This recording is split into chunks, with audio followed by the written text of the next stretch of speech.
ভাই বোনেরা, আশা করি সকলে ভালো আছেন। স্বাস্থ্য অধিদপ্তর নতুন নিয়োগ বিজ্ঞপ্তি প্রকাশিত হয়েছে 87 পদে। আপনারা দেখতে পাচ্ছেন স্বাস্থ্য ও পরিবার কল্যাণ মন্ত্রণালয় স্বাস্থ্য বিভাগ। স্বাস্থ্য বিভাগের এই নিয়োগ বিজ্ঞপ্তির মাধ্যমে বিস্তারিত জানতে পারবেন আমাদের এই ভিডিওটিতে।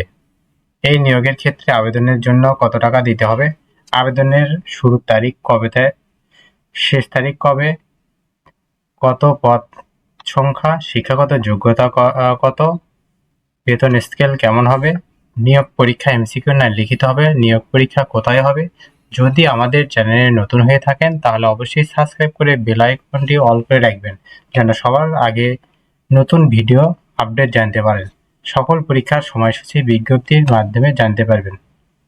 যারা আমাদের ফেসবুক পেজ থেকে দেখছেন তারা অবশ্যই ফলো দিয়ে লাইক কমেন্ট শেয়ার করবেন, পছন্দ না হলে ডিসলাইক করবেন।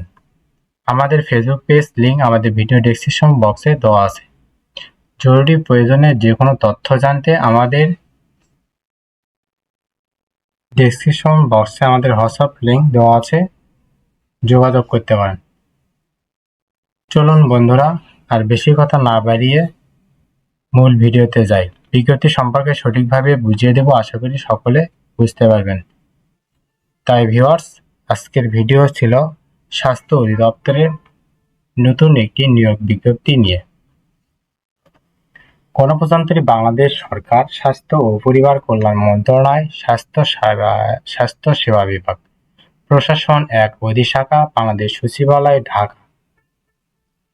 স্বাস্থ্য অধিদপ্তরের এই নিয়োগ বিজ্ঞপ্তিটি প্রকাশিত হয়েছে 2025 সালের ফেব্রুয়ারি মাসের 12 তারিখে এবং বাংলা 13 মাঘ 1431 খ্রিস্টাব্দে। এই চাকরিটি মূলত সচিবালয়ে চাকরি। এই পদে যারা নিয়োগপ্রাপ্ত হবেন তেনারা সচিবালয়ের ভিতরেই চাকরিটি করতে পারবেন। অত্যন্ত সম্মানের একটি চাকরি। স্বাস্থ্যসেবা বিভাগ, স্বাস্থ্য ও পরিবার কল্যাণ মন্ত্রণালয়ের নিম্নোক্ত পদসমূহে সরাসরি নিয়োগের জন্য পদের পার্শ্বে বর্ণিত শর্তে প্রকৃত বাংলাদেশী নাগরিকদের নিকট হতে দরখাস্ত আহ্বান করা যাচ্ছে। ১ নম্বর হলো 60 মুদ্রাক্ষরিক কাম কম্পিউটার অপারেটর, 11,000 থেকে 26,590, গ্রেড হলো 13, বয়সীমা 32 বছর, পদের সংখ্যা হলো 16টি। শিক্ষাগত যোগ্যতা কোন শিক্ষিত বিশ্ববিদ্যালয় হতে স্নাতক বা সমান ডিগ্রি প্রাপ্ত হতে হবে। অবশ্যই কম্পিউটার প্রশিক্ষণ প্রাপ্ত হতে হবে। কম্পিউটারে ওয়ার্ড প্রসেসিং সহ ইমেল ও ফ্যাক্স পরিচালনার দক্ষতা অভিজ্ঞতা থাকতে হবে। 60 লিপিতে সর্বনিম্ন গতি প্রতি মিনিটে ইংরেজিতে 70 শব্দ, বাংলায় 45 শব্দ, মুদ্রাক্ষরে ইংরেজিতে 30 শব্দ, বাংলায় 25 শব্দ হতে হবে। দ্বিতীয় নম্বর হলো অফিস সহকারী কাম কম্পিউটার মুদ্রাক্ষরিক, বেতন গ্রেড হলো 16, বেতন স্কেল হলো 9,300 থেকে 22,490, পদসংখ্যা হলো 27টি।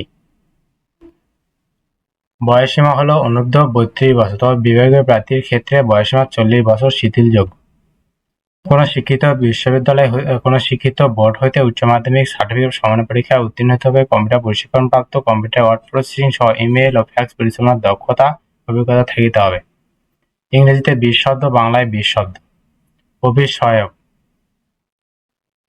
বেতন স্কেল হলো 8,250 থেকে 20,010 টাকা, গ্রেড হলো 20, বয়সীমা হলো 18 থেকে 32 বছর, পদসংখ্যা হলো 44টি। শিক্ষিত বোর্ড হতে মাধ্যমিক স্কুল সার্টিফিকেট বা সমান পরীক্ষায় উত্তীর্ণ হতে হবে।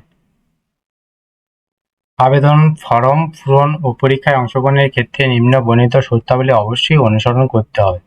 সকল জেলার প্রার্থীগণ আবেদন করতে পারবেন। পরীক্ষায় অংশগ্রহণে ইচ্ছুক প্রার্থীগণ hsdteletalk.com ওয়েবসাইটের মাধ্যমে আমাদের মতো পূরণ করতে পারবেন। আবেদনপত্র জমা দানের তারিখ 16/2/2025 তারিখ সকাল 10 ঘটিকা হইতে 25/3/2025 তারিখ সকাল বিকাল 5 ঘটিকা পর্যন্ত। উক্ত সময়সীমার মধ্যে ইউজার আইডি প্রাপ্ত প্রার্থীগণ অনলাইনে আবেদনপত্র সাবমিট করার সময় থেকে 72 ঘন্টার ভিতর পরীক্ষার ফি জমা দিতে পারবেন। ইউজার আইডি প্রাপ্ত প্রার্থীগণ 72 ঘন্টার ভিতর 1 এবং 2 নং ক্রমিকের জন্য 112 টাকা সার্ভিস চার্জ সহ এবং 3 নং ক্রমিকের জন্য 56 টাকা সার্ভিস চার্জ সহ এবং অনগ্রসর নাগরিকদের ক্ষেত্রে সকল পদের জন্য 50 টাকা সার্ভিস চার্জ সহ 56 টাকা জমা দিতে হবে।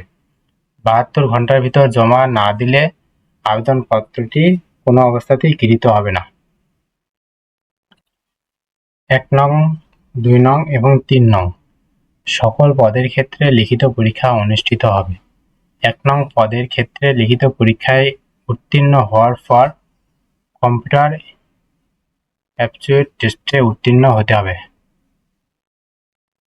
উত্তীর্ণ প্রার্থীগণ মৌখিক পরীক্ষায় অংশগ্রহণ করতে পারে। 2 নং পদের জন্য কম্পিউটার টেস্টে উত্তীর্ণ হতে হবে। কম্পিউটার টেস্টে উত্তীর্ণ হলে মৌখিক পরীক্ষায় অংশগ্রহণের সুযোগ থাকবে।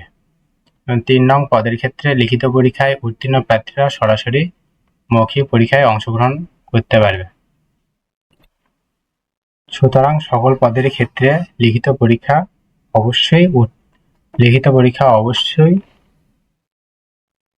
অনুষ্ঠিত হবে। তো ভিউয়ার্স, আজকের ভিডিওটি ছিল এ পর্যন্তই। পরবর্তীতে নতুন ভিডিওতে কোনো জব সার্কুলার নিয়ে হাজির হব। ততক্ষণ আপনারা ভালো থাকবেন, সুস্থ থাকবেন। আমাদের Facebook page, YouTube channel subscribe করে লাইক, কমেন্ট, শেয়ার করবেন। সকলকে ধন্যবাদ। পরবর্তী ভিডিও পেতে আমাদের চ্যানেলের পাশেই থাকবেন।